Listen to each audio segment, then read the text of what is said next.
As if, as the wish, কাল্পনিক অথবা অবাস্তব অতীত কোনো ঘটনা। এখানে দেখেন দুটি বিষয়, একটা হচ্ছে কাল্পনিক অথবা অবাস্তব, এবং সেটা কি হবে, অতীত হবে। ঘটনা বোঝাতে অ্যাজ ইফ, অ্যাজ দো অথবা উইশ ব্যবহৃত হয়। এখন যদি এই অ্যাজ ইফ, অ্যাজ দো অথবা উইশ এই সকল যুক্ত বাক্যে যদি আপনি বি ভার্ব দেখেন, তবে সেই বি ভার্বটি সর্বদাই, সর্বদাই কি হবে, সর্বদাই ওয়ার হবে। তাহলে এখানে আমরা সর্বদাই কি পাচ্ছি, সর্বদাই ওয়ার পাচ্ছি। এখানে কিন্তু দেখেন বি ভার্বে কিন্তু অনেকগুলো ফর্ম আছে, am, is, are, was, were, অনেকগুলোই আছে। কিন্তু এই শব্দগুলি যদি থাকে, তবে সেক্ষেত্রে সবসময় কি হবে, ওয়ার হবে। আই থাকলেও ওয়ার হবে, যদি হি থাকে তারপরেও ওয়ার হবে, ইউ থাকলে সেক্ষেত্রেও ওয়ারই হবে। এক্ষেত্রে এটা কোন পার্সনের মধ্যে আছে সেটা কোনো গণ্যের মধ্যে আসবে না। আমরা উদাহরণ চলে এসে দেখেন, আই উইশ, দেখেন এখানে কি উইশ এসেছে, এই যে wish, I wish I dash a king, এটা কিন্তু প্রিভিয়াস কোশ্চেন। তাহলে এগুলো আমাদের ভালো করে পড়তে হবে, very very very very important একটি স্লাইড। তাহলে দেখেন, I wish I were a king, তাহলে এখানে কি হয়েছে দেখেন, ওয়ার হয়েছে। পরটা আবার দেখেন, হি স্পিক্স অ্যাজ দো, এখানে আমরা কি পেয়েছেন, অ্যাজ দো পেয়েছি, অ্যাজ দো হি ওয়ার ম্যাড, সে এমন ভাবে কথা বলছে যেন সে পাগল। তাহলে এখানে আমরা কি দেখতে পাচ্ছি দেখেন, সে পাগল হয়ে গেছিল, এখানে কি হচ্ছে, ওয়ার হয়েছে। এরপরে স্লাইড আমরা সে দেখেন, অ্যাজ ইফ, অ্যাজ দো, প্রথম অংশ যদি প্রেজেন্ট ইনডিফিনিট টেন্স হয়, দেখেন প্রথম অংশ যদি প্রেজেন্ট ইনডিফিনিট টেন্স হয়, তবে সেই ক্ষেত্রে পরের যে অংশ থাকবে, পরের অংশ পাস্ট ইনডিফিনিট টেন্স হবে। পরের অংশ কি হবে, পাস্ট ইনডিফিনিট টেন্স হবে। অথবা পরেরটা ভাষা দেখেন কি বলেছে, প্রথম অংশ যদি পাস্ট ইনডিফিনিট টেন্স হয়, তাহলে প্রথম অংশ আমরা এখানে কি পেলাম, প্রথম অংশ এখানে যদি এরকম হয় যে পাস্ট ইনডিফিনিট টেন্স যদি হয়, তবে সেই ক্ষেত্রে পরের যে অংশ সেটি পাস্ট পারফেক্ট টেন্স হবে, পাস্ট পারফেক্ট টেন্স হবে। তাহলে এখন আমরা একটা জিনিস দেখতে পাচ্ছি দেখেন, যদি অ্যাজ ইফ অথবা অ্যাজ দো থাকে, এরপরে প্রথম যে ক্লজটি থাকবে, সেই ক্লজটি যদি প্রেজেন্ট ইনডিফিনিট টেন্স হয়, তাহলে পরেরটা হবে পাস্ট ইনডিফিনিট টেন্স, এবং প্রথমটা যদি পাস্ট ইনডিফিনিট টেন্স হয়, এবং তারপরটা হবে পাস্ট পারফেক্ট টেন্স, অর্থাৎ এক টেন্স থেকে থাকবে এবং তারপরের টেন্স হবে। প্রেজেন্ট ইনডিফিনিট থাকলে পাস্ট ইনডিফিনিট, পাস্ট ইনডিফিনিট থাকলে পাস্ট পারফেক্ট। আমরা উদাহরণ চলে যাই দেখেন, হি স্পিক্স, সে বলছে, as though he knew everything, এখানে দেখেন এটা হচ্ছে প্রেজেন্ট ইনডিফিনিট টেন্স। পরেরটা কি বলছে দেখেন, পাস্ট ইনডিফিনিট টেন্স, নো থেকে কি হয়ে গিয়েছে, নিউ হয়েছে, তাহলে ভার্বের পাস্ট ফর্ম।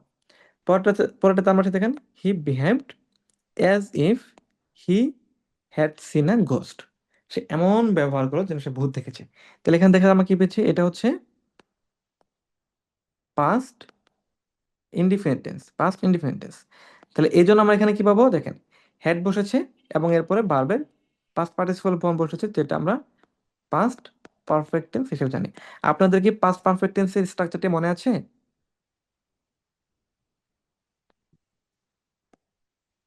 জি ভাইয়া। ঠিক আছে, তাহলে দেখেন এখানে আমরা এই জিনিসটা যাতে আমরা ভুলে না যাই, as if, as though, past indefinite, এরপর পাস্ট, পাস্ট প্রেজেন্ট ইনডিফিনিট থাকলে পাস্ট ইনডিফিনিট, পাস্ট ইনডিফিনিট থাকলে পাস্ট পারফেক্ট টেন্স। এই স্লাইডটাও very very very very important.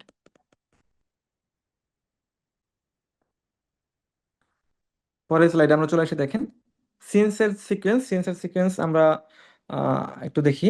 দেখেন একই রকমের, সিন্স এর প্রথম অংশ যদি প্রেজেন্ট ইনডিফিনিট টেন্স অথবা পারফেক্ট টেন্স হয়, তবে সেক্ষেত্রে পরেরটি কি হয়ে যাবে, past perfect tense, past indefinite tense হবে। অথবা প্রথম অংশ যদি পাস্ট ইনডিফিনিট টেন্স হয়, তবে তারপরেরটি পাস্ট পারফেক্ট টেন্স হবে। তাহলে একই জিনিস আমাদের পেলাম, সিন্স অ্যাজ দোর ক্ষেত্রে আমরা যেরকম পেয়েছিলাম দেখেন, অ্যাজ দোর ক্ষেত্রে আমরা যেরকম পেয়েছিলাম, একই রকম ভাবে সিন্সের ক্ষেত্রেও একই রকম। তাহলে সিন্সের ক্ষেত্রেও আমরা একই রকম পাচ্ছি, সিন্স যদি প্রেজেন্ট ইনডিফিনিট টেন্স হয়, তাহলে পরেরটি হবে হচ্ছে পাস্ট ইনডিফিনিট টেন্স। আর যদি সিন্স এর পরে পাস্ট ইনডিফিনিট টেন্স হয়, তবে এরপরে হয়ে যাবে পাস্ট পারফেক্ট টেন্স। উদাহরণ আমরা চলে আসি, দেখেন it is many years since I met you. তাহলে এখানে দেখেন এটা প্রেজেন্ট ইনডিফিনিট টেন্স, এরপরটা আমার কি হয়েছে পাস্ট ইনডিফিনিট টেন্স হয়ে গিয়েছে।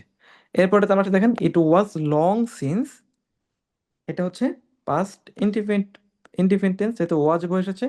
এটাও লং সিন্স, অনেক দীর্ঘ সময় হয়ে গিয়েছে, অতিবাহিত হয়েছে।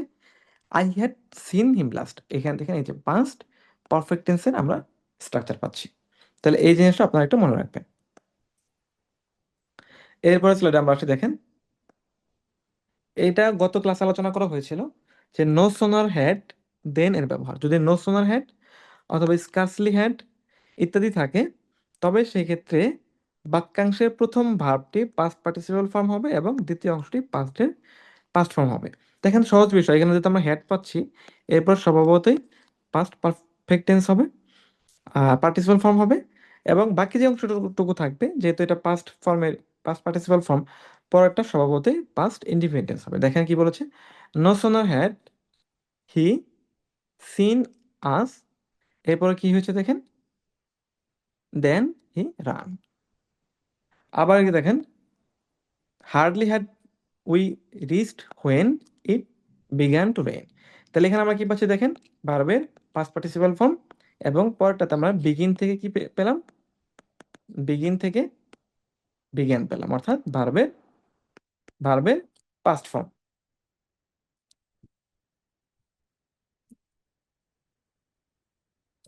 এরপর আমরা একটু দেখেন ইট ইজ হাই, এটা হচ্ছে এই স্লাইডটাও ভেরি ভেরি ইম্পর্টেন্ট, এখান থেকেও বিগত সালে প্রশ্ন এসেছিল। দেখেন কি বলছে, ইট ইজ হাই টাইম অথবা ইট ইজ টাইম, যদি এই শব্দ গুচ্ছগুলি থাকে তবে ইত্যাদির পরে সাবজেক্ট থাকলে ভার্বের পাস্ট ফর্ম ব্যবহৃত হয়, কিন্তু যদি সাবজেক্ট না থাকে তবে সেক্ষেত্রে ইনফিনিটিভ ফর্ম ব্যবহৃত হয়। অর্থাৎ দেখেন, যদি আমরা এখানে পাচ্ছি ইট ইজ টাইম অথবা ইট ইজ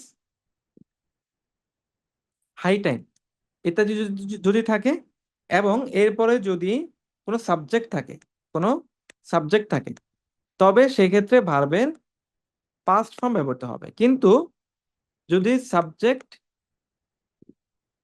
না থাকে, যদি সাবজেক্ট না থাকে, তবে সেই ক্ষেত্রে কি হবে, টু বসবে এবং টু এর পরে ভার্বের বেস ফর্ম বাড়বে, যেটাকে আমরা ইনফিনিটিভ বলতে পারি। তাহলে এটাই হচ্ছে, দেখেন আমরা উদাহরণ চলে আসে, দেখেন ইট ইজ হাই টাইম, এখান থেকে ইউ বসে সাবজেক্ট এসেছে, যেহেতু সাবজেক্ট এসেছে তাহলে আমরা কি পাবো, এখানে ভার্বের পাস্ট ফর্ম পাবো, স্টাডিড হার্ড, তাহলে ইউ স্টাডিড হার্ড। আবার একটা দেখেন ইট ইজ টাইম, এখানে যেহেতু কোনো সাবজেক্ট নাই, এই জন্য এখানে কি বলছে, ইনফিনিটিভ ফর্ম বসেছে, it is time to protest against corruption. তাহলে এটাই হচ্ছে উপযুক্ত সময় দুর্নীতির বিরুদ্ধে প্রোটেস্ট করার জন্য, প্রতিরোধ গড়ে তোলার জন্য। তাহলে এখানে কি বসেছে দেখেন, টু বসেছে। পার্থক্যটা কি, এখানে সাবজেক্ট আছে নাকি নাই, সাবজেক্ট যদি থাকে তবে সেক্ষেত্রে পাস্ট ফর্ম হবে, আর যদি সাবজেক্ট না থাকে তবে সেই ক্ষেত্রে ইনফিনিটিভ ফর্ম হবে।